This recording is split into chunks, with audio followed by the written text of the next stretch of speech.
Hi student, today again I am providing you the next lecture of resources and development. Students, in the last lecture we were discussing about the classification of resources. Let's start the today's lecture. On the basis of ownership, student, there are four types of resources. First one is individual resources. The resources which are owned privately by individuals are called individual resources. For example, plantation, pasture land, farmland, water in well, pond, etc. are the example of individual resources. The next one is community owned resources. The resources which are accessible to all the members of the community is called community owned resources. For example, grazing grounds, burial grounds, ponds in village, public park, etc. The next one is national resources. The resources which are under the control of nation or country are called national resources. Example, canal, coal mines, territorial seas, railway, etc. are the example of national resources. The next one is international resources. The resources which are owned or regulated by international institutions are called international resources. For example, open sea used for peaceful navigation, open sky for flight movement are the example of international resources. The most important point is going to be discussed right now. The oceanic resources beyond 200 kilometer of exclusive economic zone. Exclusive economic zone belong to open sea and no individual country can utilize these without the concurrence of international institution. The next parameter is on the basis of the status of development. Resources are, the first one is potential resources. The resources which are found in a region in abundance but have not been developed properly are called potential resources. For example, solar and wind energy in Gujarat and Rajasthan. Vast tidal waves in the coast of India are the example of potential resources. The next one is developed resources. The resources which are surveyed and quantified for utilization through available technology are called developed resources. For example, coal, petroleum. Availability of technology and level of accessibility decides the quality of developed resources. Two things. First one is availability of technology and second one is level of accessibility. Both decide the quality of developed resources.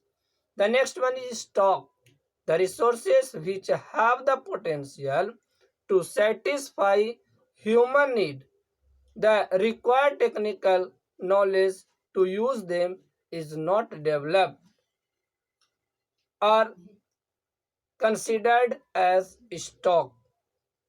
Hydrogen and oxygen in water can be a rich source of energy, but technically now how for this purpose is not available, hence it can be considered as stock. Student, जल का formula आप सभी लोग जानते हैं, H2O होता है, इसमें हाइड्रोजन और ऑक्सीजन दोनों हैं जो कि काफी पर्याप्त मात्रा में इस पृथ्वी पर उपलब्ध हैं।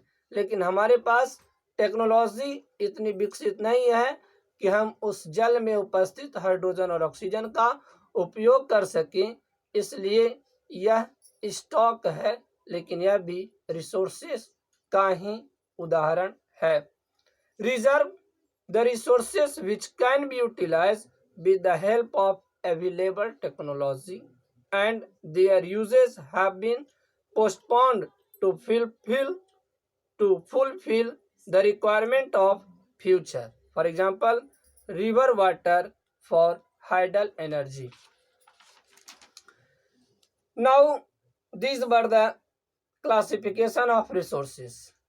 Development of resources. Resources are free gifts of nature, but their overutilization has led to many problems, like depletion of the resources to satisfy the greed of few individuals, accumulation of resources in few hands, which in turn divided the society into two segments, that is, have and have nots and rich and poor.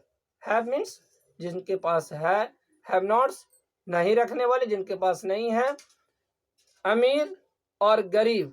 यह जो स्थिति सामने आई है, इसका सबसे बड़ा कारण है रिसोर्सेस का विदोहन करना, अनडिस्क्रिमिनेटेड यूज करना। Indiscriminate utilization of resources has led to the global ecological crisis, such as global warming, ozone layer depletion, environmental pollution, and land degradation. A fair distribution of resources, therefore, is essential for a sustained quality of life and global peace. This can be achieved through proper planning. The next one is student sustainable development. It is very important in this chapter, and it is most probable for the forthcoming board examination too. सतत विकास, it means sustainable development means सतत विकास है क्या? It means development should take place without damaging the environment. विकास किया जाए, पर कैसे? ऐसा विकास हो जिसमें हमारे पर्यावरण को, हमारे एनवायरनमेंट को किसी भी प्रकार का नुकसान न हो।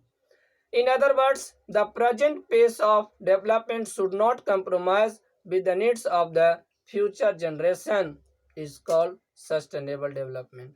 Student, the concept of sustainable development was first formulated in June 1992 at the first United Nations Conference on Environment and Development held in Rio de Janeiro. It is in Brazil. This summit supported the Global Forest Principles and adopted Agenda 21 for achieving sustainable development in the 21st century.